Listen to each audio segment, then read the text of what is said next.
Miren, en ese afán de construir el país ideal, que lamentablemente no es el que tenemos, yo no sé si hay una especie de culto a la banalidad,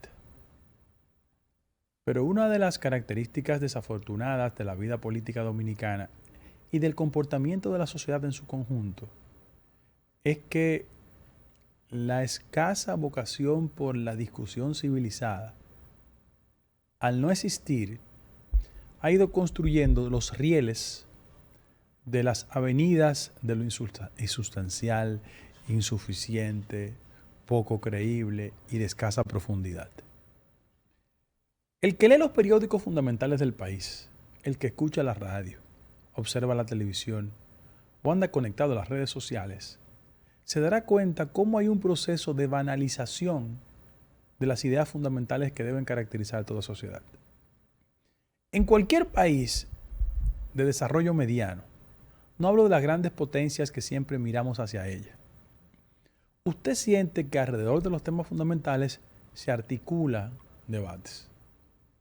Usted va a México y la gente puede estar de acuerdo o no con las cosas que hace el presidente de la República.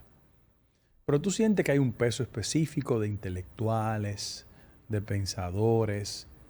Y claro está, la dimensión de México respecto al país nuestro es totalmente diferente.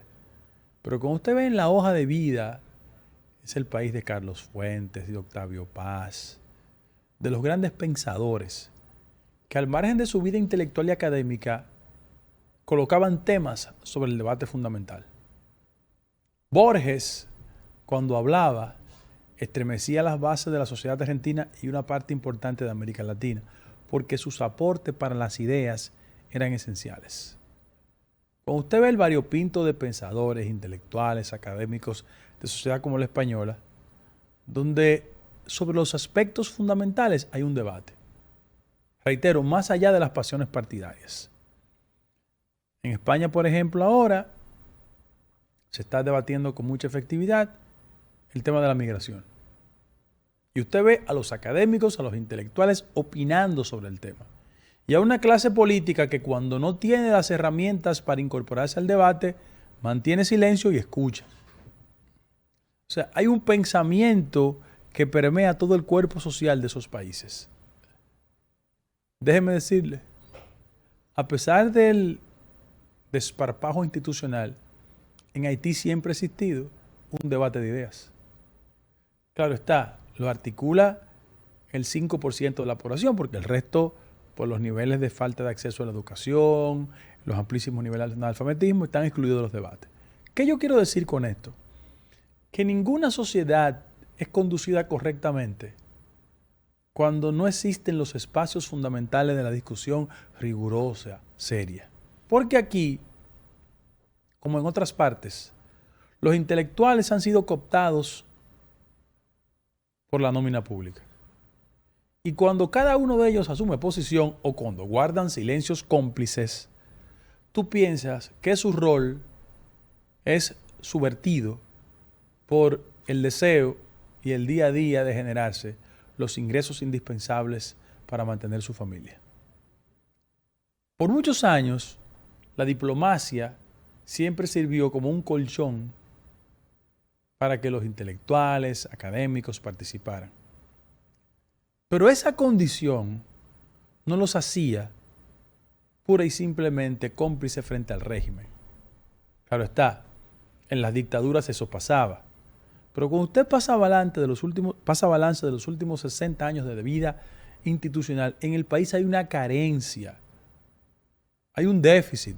E intelectuales fundamentales del país o han cerrado filas en el partido X o se han hecho adictos al presupuesto nacional. Y uno piensa que muchas de sus ideas están condicionadas por lo que le garantiza sobrevivir desde el punto de vista económico. En el país hacen falta las ideas indispensables que de una forma u otra caracterizaron el ritmo de vida. Óyete, hasta en una dictadura como la de Trujillo, tú sentías que más allá de las odas y la lambisconería oficial, existía una producción literaria, académica, intelectual. En la transición, qué sé yo, este país gozó de un Pedro Mir en su punto más alto. Este país gozó de un Juan Bosch en su punto más alto al margen de su militancia. Todos nos sentíamos conducidos por Juan Isidro Jiménez Grullón. Es decir, los intelectuales tienen que volver por la senda de ser conciencia crítica de la sociedad. Muchos me dirán que también tienen que comer, tienen que existir. Y reitero, muchos se transan en el festín diplomático, en la nómina pública, pero qué pena que en la República Dominicana de hoy en día no exista un debate sobre temas esenciales donde el país pueda asociar los juicios, los valores, al margen de las conexiones de carácter política o vinculación a las tareas públicas. En este país hay 5, 6, 7, 8, 9, 10 puntos que deben ser debatidos con responsabilidad. ¿Acaso el hecho de que el gobierno haya reducido el presupuesto respecto al tema educativo, es decir, que los fondos públicos destinados para las tareas de educar, entrenar, preparar y bien formar a los dominicanos y dominicanas, que eso haya sido reducido, puede abrir las compuertas para un gran debate? Porque en las dos aceras del debate dominicano se ha sostenido, de un lado, la tesis de algunos de que el 4% del Producto Interno Bruto era mucho dinero y que se iban a generar grandes negocios alrededor de ese tema. Yo no tengo dudas de que el 4% del PIB en el sector educativo genera una especie de set de negocios en muchos ámbitos. Sin embargo, la otra cara es que un país que en las mediciones internacionales, como el informe PISA, aparece anualmente con tantas deficiencias, con tantos problemas, también es importante reorganizar el sentido de los recursos que llegan a ese ministerio. Aquí hay un gran debate sobre la mesa, sobre el impacto que puede tener la apreciación del peso. Cómo eso se traduce en una mejoría en sectores de la economía y en desventaja en otros. Todos esos temas tienen que abrir un gran debate, pero así como hice algún nivel de impugnación sobre los circuitos intelectuales, aquí hay mucha gente del mundo académico que piensa la materia económica o está adherido a un grupo económico o tiene de contrapeso y o estímulo fondos públicos, en este caso entidades del sector económico, Banco Central, Banco de Reserva, Ministerio de Economía. Este país necesita, para mejorarlo, espacios de pensamiento, niveles de criticidad. No hablo de la retórica indecente, insultante, o de políticos escasos de ideas que tienen una red de escribas, mensajeros con tinta, para defender los niveles de insustancialidad de esos amos que tienen, y sienten que todo el que no coincide con ellos tiene que ser cercado, liquidado o colocado en la hoguera pública en la intención de descalificarlo. En este país, sin ánimo de presumir suficiencias intelectuales más allá de la humildad con que uno ejerce el conocimiento, aquí hay un déficit de ideas. Aquí hay un lamentable lastre donde los dominicanos y dominicanas estamos siendo mal conducidos al mundo de la banalidad, de la insuficiencia y de la escasa solidez en los argumentos que son necesarios, que constituyen la base del edificio de cualquier sociedad mínimamente desarrollada. No es un acto de catarsis, ni nada que se parezca, pero yo le pido a ustedes que escuchen lo que piensan y lo que dicen los líderes económicos, los líderes políticos, los líderes sociales, para que usted se dé cuenta de qué mal andamos como sociedad y qué importante es que nos reconduzcamos por los caminos de hacer un país donde las ideas valgan y que la gente respete a quien no necesariamente coincide con sus argumentos. Mira, Guido, es lamentable el uno llegar a la conclusión de que la sociedad dominicana va en esa dirección. Y parecería ser que en este mundo, como le llamó en alguna ocasión el escritor, y fue el título de su libro, en esta civilización del espectáculo, parecería ser que nada ya es importante. Todo es una chercha, todo es una banalidad. Pero lo más peligroso es que aparentemente en esta sociedad todo el mundo tiene un precio. Y tiene un precio porque tú dices eso, pero a mí me llama mucho la atención cómo determinados intelectuales, pensadores, políticos que han tenido un discurso durante años, que han tenido un pensamiento durante años, de repente tú ves que se viran. Y eso en parte a lo que decía aquel personaje de la época de Balaguer, que parece que mucha gente ha decidido reproducirlo, Ramón Fonbernard, que decía que estaba prohibido joderse. Dándonos a entender que en la dirección que sea que haya que caminar con el fin de tú recibir beneficios, no importa si tú te contradices, tú tienes que caminar ese trayecto. La política dominicana, los grandes temas fundamentales no se discuten por esa carencia.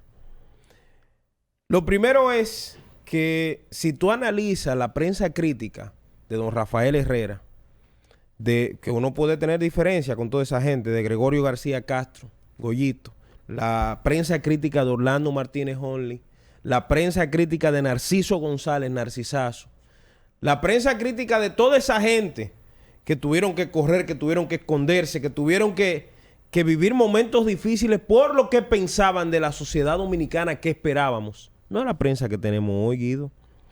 Nosotros hemos llegado a un punto tan terrible que ahora a la prensa que se vive en la República Dominicana le dicen bocinaje. ¿Quién es el que le echa el dinero? Ese es el que marca la pauta de lo que se debe o no se debe decir en determinado medio. Pero aquellas personas que te mencioné antes, que le mencioné antes, esas personas no tenían un precio, Guido. Esas personas incluso, por ejemplo el caso del profesor universitario Narciso González, dio un discurso tan terrible de generales, de funcionarios y de gente cercana a Balaguer que eran corruptos, que eso le llevó a que lo desaparecieran. Y al día de hoy todavía no sabemos dónde tiraron al profesor Narciso González.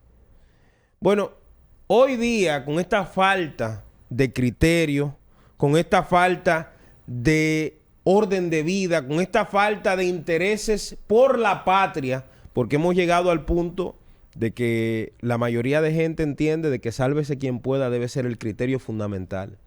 Y por esa razón, hasta en los procesos de votación, tú te das cuenta de que hay una gran cantidad de personas que no le importa el rumbo que vaya el país. Yo hablaba con una amiga esta mañana y me decía, yo le decía, mira, pero en el 24, no, yo no voto, me dijo. Yo no pierdo mi tiempo en eso. Pero ¿cómo que tú no votas? Y entonces tú vas a dejar que los demás decían, sí, yo no cojo lucha con eso. O sea, el nivel... Un desgano. Exacto. El nivel de individualismo que hay aquí es tal que ha llevado a que la sociedad dominicana se encuentre en manos del destino, como yo digo. O sea, aquí estamos viviendo que vaya la cosa para adelante y cada quien está jalando para su lado. Sálvese quien pueda. ¿Cómo tú me puedes decir que uno de los muros fundamentales de contención en cualquier sociedad son los medios de comunicación y los medios de comunicación aquí tienen precio? ¿Cómo tú me puedes decir que cada titular, señores, yo conozco amigos que me dicen, yo no leo los periódicos, porque los periódicos de aquí, depende quién pague ese titular, es lo que tú vas a leer. O sea, hay una especie de rechazo de la sociedad a los mismos medios por entender que los medios tienen un compromiso con el dinero y no con los ideales. Por esa razón, una sociedad como la nuestra, no hay energía eléctrica, no hay agua potable. Nosotros transitamos en carreteras destruidas. Cosas que países... Tú y yo hablábamos fuera del aire hace un momento de Daniel Ortega y de lo que sucede en Nicaragua. Yo visité Nicaragua, Guido. Y aunque no es un referente democrático, pero debo decir que Nicaragua es un referente de desarrollo. Los hospitales parecen clínicas en Nicaragua, son gratis. En Nicaragua hay 24 horas energía eléctrica en todos los sectores. Anoche me llamaban en el programa de Loma Meye que la luz se fue a la 1 de la tarde y eran las 9 de la noche y no había llegado. O sea, yo estaba ayer en Sabana Perdida, en una parte atrás, que se llama El Cachón del Negro. Sí, yo he ido por ahí. No había energía eléctrica a las 7 de la noche. La gente, y ese es el pan nuestro de cada día. Pero ¿qué ha sucedido? Muchos medios, amigos, tienen un anuncio de una EDE, por ejemplo, y no se atreven a decir que en esos sectores no hay energía eléctrica. Muchos medios tienen un anuncio del Ministerio de Obras Públicas y no se atreven a decir, mira, la calle está destruida. O sea, lo ven de una forma individual. Yo me salvo yo tengo mi comercial. Yo no tengo por qué hablar de eso. No entienden que a medida que nosotros rechazamos más criticar a esos sectores, y no tiene que ver con este gobierno, tiene que ver con el sistema, Guido, porque nosotros tenemos 50 años sin energía eléctrica. Es un tema del sistema. Pero llega uno y corrompe a un grupo. Llega otro y corrompe un grupo. Y eso viene de la época de Trujillo. Trujillo tenía intelectuales, pensadores, gente de mucho peso que escribían artículos de loa a Trujillo, que ellos tenían el talento para ser ellos los presidentes de la República. Sin embargo, su talento lo colocaban al servicio del régimen. Sí. Entonces, hoy día pasa lo mismo. Parece ser que cada gobierno tiene su club de lambiscones, de lambones, que trabajan a su servicio permanentemente. ¿Cómo yo puedo pararme aquí, por ejemplo, cuando la gente nos escucha y tiene algún nivel de respeto por nosotros y decir que nuestras calles son seguras? Yo creo que eso es un ejercicio. Anoche, una persona aparentemente muy cercana al gobierno nos escribía en el programa de anoche y nos decía que, y eso me reía, que el tema migratorio aquí, el gobierno lo estaba resolviendo. Lo estaba resolviendo. Aquí hay 3 millones de haitianos que caminan por la calle y hacen de todo, defecan, orinan. O sea, no podemos caer por lisonjas, por nada. Yo pienso que la mejor contribución que le hace cualquier persona a un gobierno, a una sociedad, es siendo crítico. Claro. Diciendo lo que está mal. Claro. Así. Una pausa. Volvemos en esta que es Tu Voz al Mediodía.